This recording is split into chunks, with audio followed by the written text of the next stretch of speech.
सभी को प्रणाम। हम पढ़ रहे हैं पुस्तक 3 शक्तियाँ 3 सिद्धियाँ। आज इसका अंतिम स्वाध्याय है। आइए गुरु शक्ति को हृदय में धारण करें, उनके चरणों को हृदय में धारण करें और संपूर्ण श्रद्धा के साथ इस स्वाध्याय को आगे बढ़ाएं गायत्री मंत्र के साथ। ओम भूर्भुवः स्वः तत्सवितुर्वरेण्यं भर्गो देवस्य धीमहि धियो यो नः प्रचोदयात्। परम पूज्य गुरुदेव हमें समझा रहे थे कि श्रद्धा का आधार और अवलंबन लेना पड़ेगा। पानी जो है स्वतः नीचे की ओर चलता है, तो अगर अपने प्राण ऊर्जा को ऊपर की ओर उठाना है, जो नीचे के चक्रों की तरफ रहती है, नीचे वासना, लोभ, ईर्ष्या, मोह, अहंकार में रहती है, अगर इस प्राण ऊर्जा को हृदय चक्र पर बिठाना है, क्राउन चक्र तक ले जाना है, ऊपर की ओर ले जाना है, जहाँ करुणा, दया, संवेदना मेरी अंतरात्मा का हिस्सा बन जाए, प्रेम देने का भाव जागृत हो जाए, तो इसके लिए हमें 2 ही तरीके अपनाने पड़ेंगे। उसमें एक तरीका है आत्मिक प्रगति का, आत्म सुधार और आत्म विकास, और दूसरा है लोक मंगल का पुण्य परमार्थ। इसके बारे में गुरुदेव समझा रहे थे कि इसमें क्या करना पड़ेगा, संयम की साधना करनी पड़ेगी और परमार्थ का भाव होना चाहिए।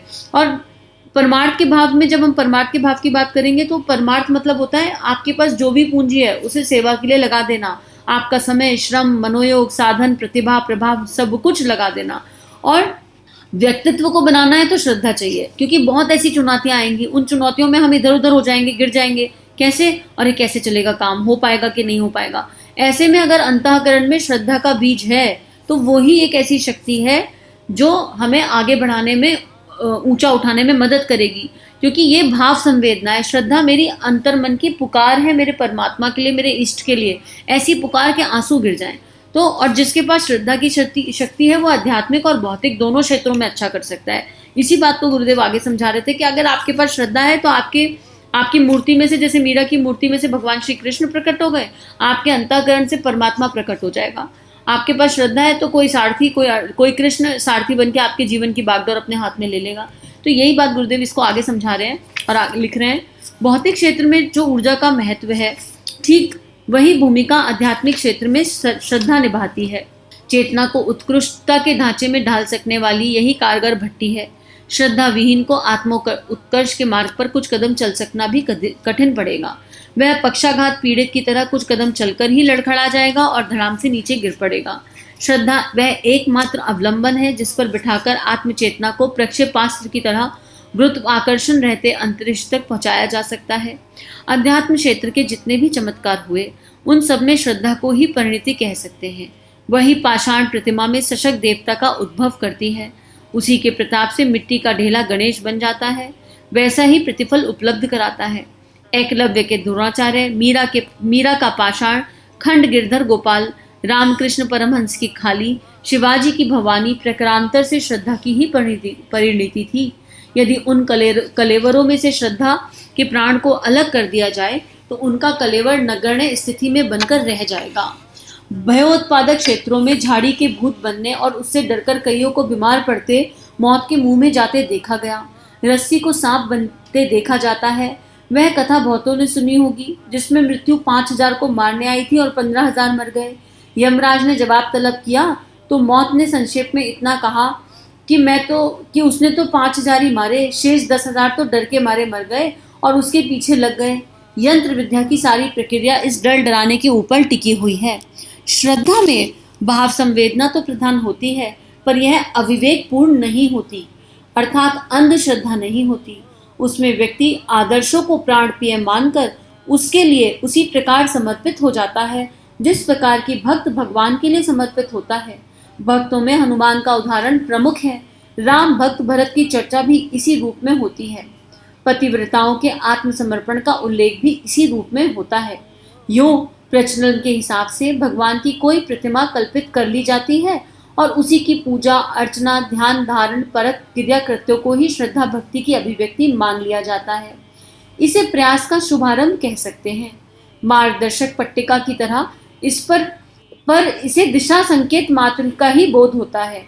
इतने भर से महायात्रा पूरी नहीं होती। इसके लिए तो लंबी दूरी पार करने की आवश्यकता है। पाथेय समेत आवश्यकता पथाय समेत यात्रा करनी होती है। यह मार्ग है श्रद्धा के अवलंबन का। वह चेतना क्षेत्र की प्रचंड ऊर्जा है। वह न केवल लक्ष्य गढ़ती है वरन उस पर चलने के लिए आवश्यक सामर्थ्य भी प्रदान करती है। अभी तक के पैराग्राफ में गुरुदेव हमें श्रद्धा के प्रति बता रहे हैं कि कैसे कैसे हमारे इतिहास में श्रद्धा ने इतिहास रचा है।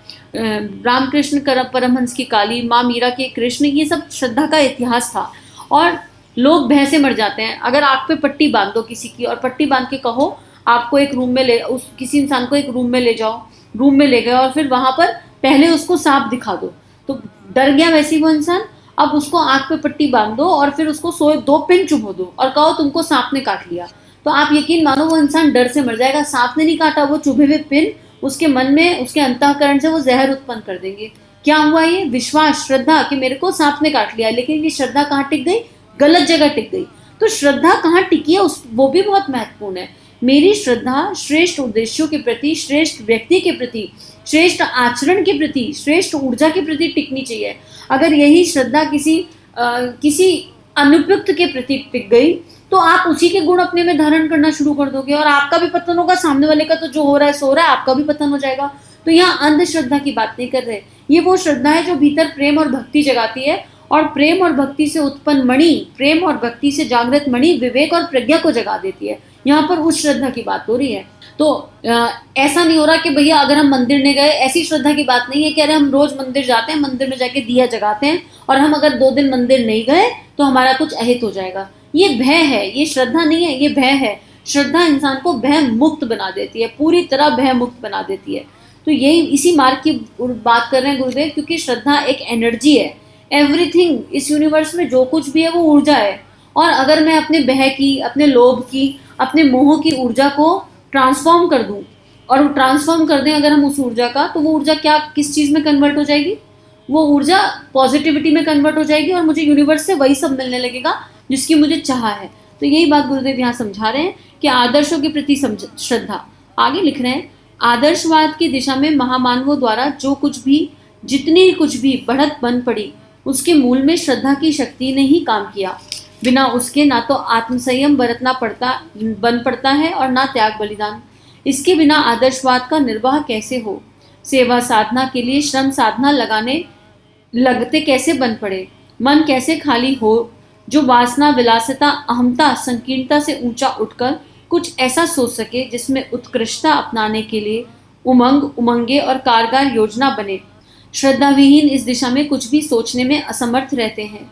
यह दूसरी बात है कि लोग दिखावे के लिए अपने को पुण्यात्मा और उदार चेता सिद्ध करने के लिए जब तब शिफूके छोड़ते रहें, पर वह पोल अधिक समय तक बिना खुले रहती भी तो नहीं। वास्तविकता और चिरस्थायी श्रेष्ठता को अर्जन कर सकने में श्रद्धा को अंतराल की गहराई में उतारे बिना और कोई उपाय भी नहीं है। तो गुरुदेव बता रहे हैं कि कोई भी तप करना हो, कोई भी तितिक्षा करनी हो, कोई भी संयम करना हो, तो उसमें मूल में श्रद्धा ही होनी चाहिए। बिना श्रद्धा के कोई तप तितिक्षा नहीं होगा। हम कितना खुद को खींच लेंगे, अरे हम तो 1 साल अनुष्ठान करेंगे, हम तो 1 साल कुछ खाएंगे पिएंगे नहीं, या हम 1 साल इतना जप तप करेंगे। अगर अंतःकरण में श्रद्धा नहीं होगी तो रोबोट के जैसा हिसाब किताब हो जाएगा, और रोबोट के जैसा हिसाब किताब हो गया अगर, तो कहीं नहीं रहेंगे, करेंगे उसका अहंकार और हो जाएगा और हमें पता भी नहीं चलेगा कि कब हो गया। तो इसलिए भाव में डूब कर, ऐसा भाव जैसे गुरुदेव ना, ऐसा लगता था गुरुदेव ने कैसे इतना तप तितिक्षा कर लिया, गुरुदेव से कुछ खाया नहीं जाता, ऐसा कैसे हो जाता है? तो गुरुदेव के अंतःकरण में प्रेम और करुणा और संवेदना लबालब भरी पड़ी थी, इसलिए नहीं खाया जाता था। क्योंकि गुरुदेव जब एक कौर खाते थे तो उनको ऐसा लगता था कि उनके हजारों बच्चे भूखे हैं, वो कैसे खा लेंगे। तो गुरुदेव का जो तप बन पड़ा, वो तप कहाँ से बन पड़ा? उनके भीतर की भाव संवेदनाओं से, उनके भीतर की श्रद्धा से, अपने गुरु के प्रति हमारे लिए जो उनके मन में प्रेम है, उससे बन पड़ा। तो कोई भी तप करना हो, तितिक्षा करनी हो, कुछ भी करना है, उसके भाव में, उसके मूल में श्रद्धा होनी आवश्यक है। आगे गुरुदेव लिख रहे हैं, आमतौर में श्रद्धा की ये गरिमा और महिमा समझ सकना सामान्य मन स्थिति में संभव भी नहीं हो पाता। इसके बिना ना देवता अनुकूल बनते, ना भगवत चेतना के साथ अपने को जोड़ सकना संभव होता। अंतराल में दबी हुई, सोई हुई महानता का भी इसके अभाव में स्फुरण नहीं होता। उत्कृष्टता इन लक्षणों में से एक भी ना उभरे तो व्यक्तित्व में वह प्रखरता कैसे उभरे जिसके सहारे स्वयं को ऊंचा उठाना और दूसरे को आगे बढ़ाया जा सकता है। आत्मविकास की दिशा में बढ़ने वाले के लिए श्रद्धा का अवलंबन अनिवार्य है। इसके बिना कोई आत्म प्रवचना में भले ही लगा रहे, पर ऐसा कुछ पा नहीं सकता जिसे महत्वपूर्ण कहा और माना जा सके। जब कुछ बोया ही नहीं गया तो काटने को कैसे मिलेगा। अब यहाँ पर गुरुदेव एक बड़ी पीड़ा वाली बात लिख रहे हैं कि इस चीज़ को समझना, ये अनुभव अनुभूति के स्तर की बात है, इसको समझना बड़ा कठिन है। और जिनके सामने आ भी जाती है कई बार वो लोग भी नहीं समझ पाते। अब अगर हम किसी गुरु शक्ति से जुड़े हुए और हम गुरु कार्य में लगे हैं तो हम उस गुरु कार्य में इतना इतना इतना इन्वॉल्व हो जाते हैं कि हमको लगता है बस यही एक काम है, और एक्चुअली यही एक काम है। लेकिन जब हम श्रद्धा के भाव के साथ गुरु कार्य करते हैं तो हमारा नया कर्म नहीं बनता, क्योंकि श्रद्धा मेरे अंदर से मेरे मैं को गला देती है। यूजली जब हम यूनिटी में 8-10 लोग मिलकर गुरु कार्य कर रहे होते हैं तो आपस में ही मनमुटाव हो जाता है। तो करने तो गुरु कार्य निकले थे, लेकिन हो क्या गया, आपस में मनमुटाव हो गया और नए कर्म बन गए। गुरु की शक्ति कर्मों का क्षय करने के लिए है, और यहाँ गुरु कार्य की होड़ में ही कर्म बन गए। गुरु कार्य की होड़ में ही मन में कंपैरिजन की फीलिंग आ गई, ईर्ष्या की फीलिंग आ गई, राग द्वेष की फीलिंग आ गई, नेम एंड फेम की फीलिंग आ गई, तो सब कुछ गड़बड़ा गया ना। और अगर मूल में श्रद्धा होती तो श्रद्धा क्या करती, भीतर की भक्ति को जगाती। श्रद्धा क्या करती, आत्मवत सर्वभूतेषु, सब में मेरी आत्मा का अंश है। श्रद्धा क्या करती, भीतर ये भाव जगाती कि मुझे कुछ सीखना है, हर क्षण हमें कुछ सीखना है। और श्रद्धा अकर्ता भाव को जगा देती, प्रेम और भक्ति को जगा देती। और जब वो सब जाग जाएगा फिर आपको कोई भला कहे, आपको कोई बुरा कहे, आपको फर्क ही नहीं पड़ेगा, क्योंकि हर तरफ से आपका परमात्मा, आपका इष्ट बोल रहा है। और आपके भाव इतने प्योरेस्ट हो जाएंगे, आपका अंतःकरण हर पल हर क्षण आपके अपने इष्ट का चिंतन करेगा, उसके अलावा कोई और चिंतन ही नहीं रहेगा। करते हुए सब कुछ दिखाई दोगे बाहर, कर्म तो वही होगा बाहर का, जो सब कर रहे हैं वही आप कर रहे होंगे, लेकिन आपके अंतःकरण में मूल भाव इतना डिफरेंट होगा जिसे किसी से ना तो एक्सप्लेन किया जा सकता, ना बताया जा सकता, और जिसके मूल में होती कृपा ही है। इसलिए कृपा सब कुछ है। तो हम यही प्रार्थना कर ले परमात्मा से कि हमारे हृदय को श्रद्धावान बना दो। आगे गुरुदेव लिख रहे हैं, उत्कृष्टता के क्षेत्र में जो बोया जाता है वही पाया जाता है।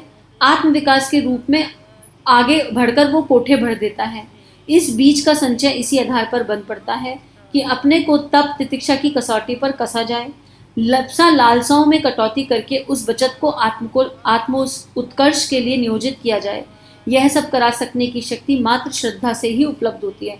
सोचो, आत्म विकास की कितनी बड़ी बात गुरुदेव ने कह दी कि सब कुछ तप वगैरह भी श्रद्धा से होगा, साधना भी श्रद्धा से होगी। अपने भीतर निष्पक्ष भाव से चेक लगाना, हर्ट आया तो किसको आया, अगर मेरे मन में किसी के प्रति कोई दुर्भाव आया तो किसको आया, मेरे मैं को आया, मेरे शूद्र मैं को, मेरी छोटी मानसिकता को आया ना।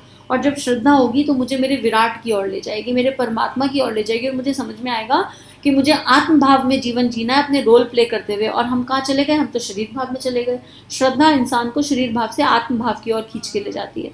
आगे लिख रहे हैं, श्रद्धा आकर्षणों, प्रलोभनों और दबावों के आगे झुकने से निरंतर इनकार करते रहने का रुख अपनाने का साहस देती है। वही बात होगी ना, आत्म भाव की ओर ले जाती है। गिरावट के ऐसे अवसरों की कमी नहीं जो दुर्बल मन वालों को सहज ही अपनी ओर खींच लें, जो संकीर्ण स्वार्थपरता की परिधि को लांघने से स्पष्ट इनकार करते हैं और इसके लिए चारों ओर फैले हुए उदाहरण प्रस्तुत करते हैं। उनका कहना है, जब सभी चतुर लोग अपने मतलब से मतलब रखते हैं और दूसरे के झंझट में नहीं पड़ते तो अपने को ही क्या पड़ी है। जो स्वयं को निरंतर कसते रहें और दूसरों पर अपनी क्षमता का लाभ उलीचते चलें, आदर्शवादी कौन बनता है। सभी अपने धंधे में लगे हैं, फिर हमें ही क्या ऐसा कुछ करना और सोचना चाहिए कि उसके आदर्शों के नाम पर अपनी दुर्गति बनाने की मूर्खता अपनाई जाए। तो गुरुदेव क्लियर लिख रहे हैं कि जब श्रद्धा अंदर जाग जाएगी तो भीतर का श्रेष्ठ चरित्र जाग जाएगा, और जो बाहर स्वार्थ की गाड़ी बह रही है उस गाड़ी में तो नहीं बैठ पाएंगे अपन, वहाँ उस रास्ते पे चल ही नहीं पाएंगे, अंतर्मन चलने ही नहीं देगा उस रास्ते पे। कोई अंदर शक्ति होगी जो खींच के वहाँ से बाहर ले आएगी और भीतर की आदर्शवादिता पूरी तरह जाग जाएगी। ऐसे अनेकानेक तर्क उदाहरणों की झड़ी लगती रहती है और बढ़े हुए कदम पीछे लौटाने के लिए भरपूर दबाव डालती है। अकेली श्रद्धा ही है जो इन सबसे जूझती रहती है। चट्टान की तरह पैर जमाने और निर्धारित लक्ष्य की ओर निरंतर बढ़ते रहने की प्रेरणा देती है। पता ये वही है कि जिसने खाया है ना, जिसने ये लड्डू चखा है, उसको एकदम समझ में आ जाएगा कि गुरुदेव क्या कह रहे हैं। श्रद्धा की शक्ति आपको विचलित नहीं होने देगी। बाहर की परिस्थितियां कितनी भी विषम आ जाएं, कितनी भी विषम। ऐसे कैंसर पेशेंट भी देखे हैं जो कैंसर में हंसते गुनगुनाते मुस्कुराते रहते हैं कि अरे हमारा परमात्मा है, हमारा प्रारब्ध कट रहा है। कहाँ से हंस रहे हैं, कैसे हंस पा रहे हैं? श्रद्धा की शक्ति से हंस पा रहे हैं। ऐसे लोग भी देखे जाते हैं जिनका सब कुछ खत्म हो गया बाहर संसारिक जीवन में, लेकिन फिर भी हंस रहे हैं, मुस्कुरा रहे हैं और दिल से हंस रहे हैं। क्यों? हमारा परमात्मा साथ है। श्रद्धा है कि जो भी कुछ हो रहा है मेरे हित के लिए हो रहा है, जो भी कुछ हो रहा है मुझे ऊपर उठाने के लिए हो रहा है, जो भी कुछ हो रहा है मुझे सिखाने के लिए हो रहा है। श्रद्धा का भाव है। तो इसको इस राह पे चलकर देखिए, ये अनुभव भी अपने आप आ जाएगा, ये अनुभूति भी आ जाएगी। बस अपने परमात्मा, जिसको भी आपने गुरु माना है, जिस शक्ति को भी आपने गुरु माना है, जिस शक्ति को भी आप अपना इष्ट मानते हैं, बस उसका चिंतन हर पल, कोई काम करें चिंतन उन्हीं का होना चाहिए। आगे लिख रहे हैं, गया गुजरा जीवन स्वीकार करने के लिए महामानवों की अंतः चेतना सदा इनकार करती रहती है। मानवीय गरिमा का मूल महत्व समझाती रहती है। लोक प्रवाह की अनुपयुक्तता और अंत में हाथ लगने वाली दुर्गति का स्पष्ट चित्र खड़ा करती रहती है। सावधान करने के लिए इतना ही पर्याप्त रहता है। उसके सहारे काम चल भी जाता है और समूचा जीवन एक सुव्यवस्थित योजना के अनुरूप ढल भी जाता है। यही है आत्मसत्ता के प्रति विश्वास, श्रद्धा के अवलंबन की शक्ति, जो किसी साधारण मानव को महामानव देव पुरुष की श्रेणी में लाकर खड़ा कर देती है। कितनी खूबसूरत शक्ति है। और आज के स्वाध्याय यहाँ समाप्त होता है। 3 शक्तियाँ, 3 सिद्धियाँ समझ में आ गई, बस व्यवहार में उतर जाएं, यही प्रार्थना आज के स्वाध्याय के साथ ये बुक भी यहाँ समाप्त होती है। गुरु शक्ति से प्रार्थना कि हम जब सबका जीवन श्रद्धामय हो जाए और हम सबके हृदय में परमात्म सत्ता के प्रति प्रेम और श्रद्धा और भक्ति के बीच जागृत हो जाएं।